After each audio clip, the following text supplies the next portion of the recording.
வணக்கம். தமிழ் ஃபுட் கார்னரில் இன்றைக்கி டேஸ்டான ஹெல்த்தியான ஒரு லஞ்ச் பாக்ஸ் ரெசிபி பார்க்க போகிறோம். Carrot rice. இப்போ இந்த டேஸ்டான கலர்ஃபுல்லான கேரட் ரைஸை எப்படி பண்ணுறதுன்னு பார்க்கலாம். உதிராக வடித்த சாதம் 1.5 கப்பும் 1 கப் துருவின கேரட்டும் எடுத்து வச்சுருக்கேன். ஸ்டவ்வில் ஒரு பேன் போட்டிருக்கேன். அதில் 1/2 டேபிள் ஸ்பூன் நெய், 1 டேபிள் ஸ்பூன் எண்ணெய். நான் நெய்யும் எண்ணெயும் சேர்த்துருக்கேன். நீங்கள் ஃபுல்லாகவே எண்ணெய் சேர்க்குறதுனாலும் சேர்த்துக்கங்க. எண்ணெயும் நெய்யும் சூடாயிடுச்சு.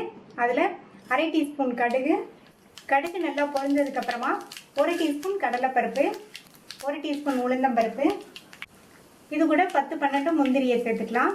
சேர்த்து இந்த பருப்பு முந்திரியெல்லாம் கலர் மாதிரி வரட்டும். இப்போ எல்லாம் கலர் மாதிரி பொன்னிறமாக வரப்பட்டுருச்சு. இது கூட 1/4 கப் அளவுக்கு பொடியாக கட் பண்ண வெங்காயத்தை சேர்த்துட்டு 2 பச்சை மிளகாவை நல்லா மெல்லிசாக கீறி வச்சுருக்கேன், அதையும் சேர்த்துக்கலாம். கூடவே கருவேப்பிலை, 3 சின்ன பூண்டை பொடியாக கட் பண்ணி வச்சுருக்கேன், அதையும் சேர்த்துட்டு எல்லாத்தையும் லைட்டாக வதக்கி விட்டுக்கணும்.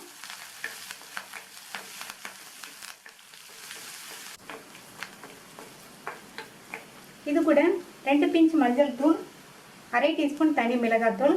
பச்சை மிளகாய் சேர்த்துருக்கிறதுனால 1/2 டீஸ்பூன் மிளகாத்தூள் கரெக்டாக இருக்கும். நீங்கள் உங்கள் காரத்துக்கு தகுந்தபடி சேர்த்துக்கங்க. 1/4 டீஸ்பூன் கரம் மசால் தூள். இதை லைட்டாக வதக்கி விட்டுட்டு துருவி வச்ச 1 கப் கேரட்டை சேர்த்துக்கலாம். இந்த கேரட்டையும் எண்ணெயிலேயே வதக்கி விட்டுக்கணும்.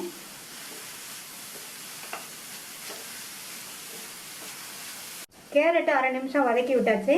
இப்போ உப்பு சேர்க்கணும். நான் சாதத்தில் உப்பு சேர்த்துருக்கிறதுனால இந்த கேரட்டுக்கு மட்டும் 1/2 டீஸ்பூன் உப்பு சேர்க்குறேன். நீங்கள் சாதத்தில் உப்பு சேர்க்கலைன்னா இப்போவே கூட கொஞ்சம் உப்பு சேர்த்துக்கங்க. இப்போ நல்லா மிக்ஸ் பண்ணி விட்டுறலாம்.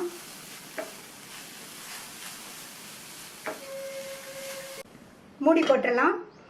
இதுக்கு தண்ணி எதுவும் தெளிக்க வேண்டியதில்லை. நம்ம மூடி போட்டிருக்கிறதுனால மூடியிலேருந்து விழுகிற ஆவிலேயே கேரட் நல்லா வெந்துடும். ஒரு 3-4 நிமிஷம் இருக்கட்டும். இடையில திறந்து பார்த்து நல்லா வதக்கி விட்டுக்கணும். 4 நிமிஷம் ஆச்சு. கேரட்டு நல்லா வதங்கி வெந்துருச்சு. இது கூட உதிராக வடித்த சாதத்தை சேர்த்துக்கலாம்.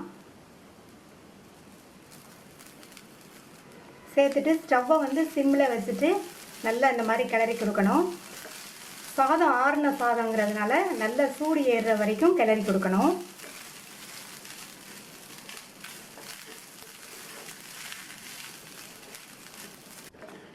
நல்லா எல்லாம் ஒன்றா மிக்ஸ் ஆகிற மாதிரி கிளறி விட்டாச்சு. இதில் பொடியாக கட் பண்ண கொத்தமல்லி இலைகளை சேர்த்துடலாம். கொத்தமல்லி இலைகள் கொஞ்சம் கூடவே சேர்த்தா நல்லா வாசனையாக சூப்பராக இருக்கும். ஸ்டவ் ஆஃப் பண்ணிவிட்டு ஒரு தடவை நல்லா கலந்து கொடுத்துடலாம். ரொம்ப ஈஸியாக பண்ணக்கூடிய டேஸ்டான ஹெல்த்தியான கேரட் ரைஸ் ரெடி ஆயிடுச்சு.